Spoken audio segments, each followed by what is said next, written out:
नमस्कार मंडळी. बाजार म्हटलं की चढउतार आलेच आणि त्याचा थेट संबंध आपल्या बजेटशी असतो नाही का?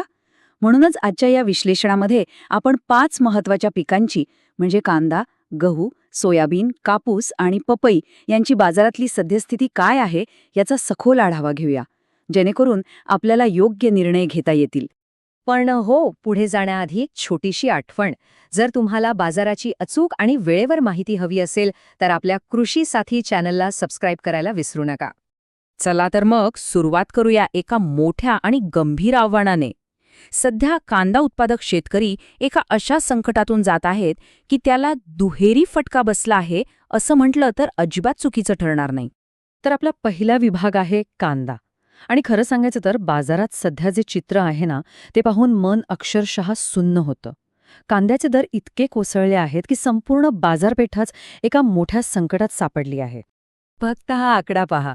काही प्रमुख बाजारांमध्ये कांद्याला प्रति क्विंटल फक्त 600 ते 1000 रुपये इतका दर मिळतोय. अहो, ही किंमत सोडा, पण यातून लागवडीचा खर्चही निघणं शक्य नाही. आपण कल्पना करू शकतो की शेतकऱ्यांसाठी हे किती मोठं आर्थिक नुकसान आहे.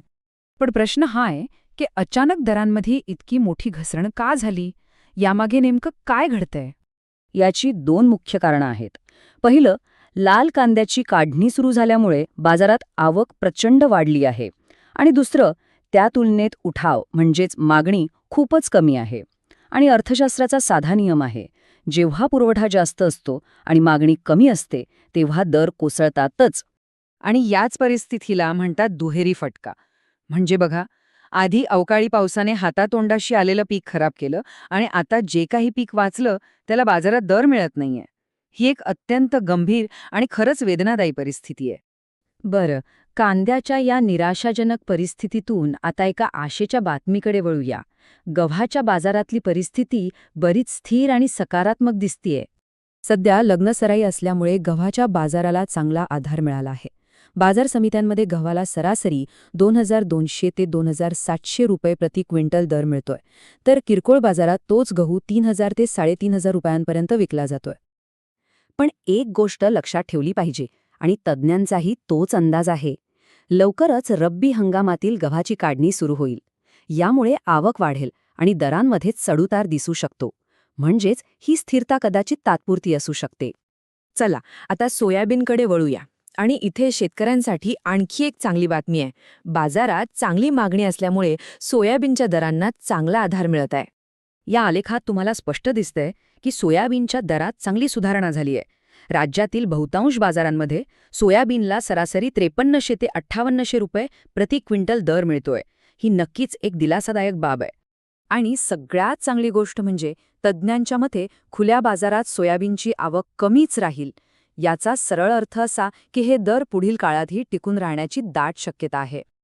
आता आपण कापसाच्या बाजाराकडे पाहूया, जिथे परिस्थिती थोडी गुंतागुंतीची आणि अस्थिर आहे.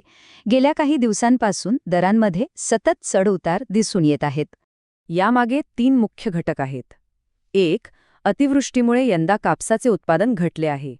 2. सध्या दर 7900 ते 8200 रुपयांच्या दरम्यान स्थिर झाले आहेत. आणि 3. CCI म्हणजेच कॉटन कॉर्पोरेशन ऑफ इंडिया कापसाची विक्री करत असल्यामुळे बाजारात थोडी अस्थिरता निर्माण झाली आहे. चला आता एका अशा पिकाकडे वळूया जिथे सध्या एक चांगली संधी निर्माण झाली आहे. आणि ते पीक म्हणजे पपई. इथलं समीकरण बघा. तापमानात वाढ होत असल्यामुळे पपईला मागणी वाढली आहे, पण त्याचवेळी बाजारातील आवक खूपच कमी आहे. अनेक बाजारांमध्ये तर आवक 200 क्विंटलच्या आतच आहे. या मागणी आणि पुरवठ्याच्या असंतुलनामुळेच पपईला प्रति क्विंटल सरासरी 2000 ते 2500 रुपयांचा चांगला दर मिळत आहे. व्यापाऱ्यांच्या मते पुढील काही दिवस आवक कमीच राहून दर स्थिर राहण्याची शक्यता आहे. तर आत्तापर्यंत आपण 5ही पिकांची सविस्तर माहिती घेतली. आता या सर्व माहितीचा एकाच ठिकाणी आढावा घेऊया, जेणेकरून संपूर्ण चित्र अधिक स्पष्ट होईल. हा तक्ता म्हणजे आजच्या विश्लेषणाचं सार आहे. एका बाजूला कांद्याची घसरण चिंताजनक आहे, तर दुसऱ्या बाजूला सोयाबीन आणि पपईच्या वाढत्या दरांमुळे संधी निर्माण झाली आहे. गहू आणि कापूस मात्र स्थिर ते अस्थिर स्थितीत आहेत. या चित्रावरून स्पष्ट होतं की बाजारात प्रत्येक पिकाची दिशा वेगळी आहे आणि योग्य वेळी योग्य निर्णय घेणं किती महत्त्वाचं आहे. ही माहिती आपल्याला नक्कीच उपयुक्त ठरेल अशी आशा आहे.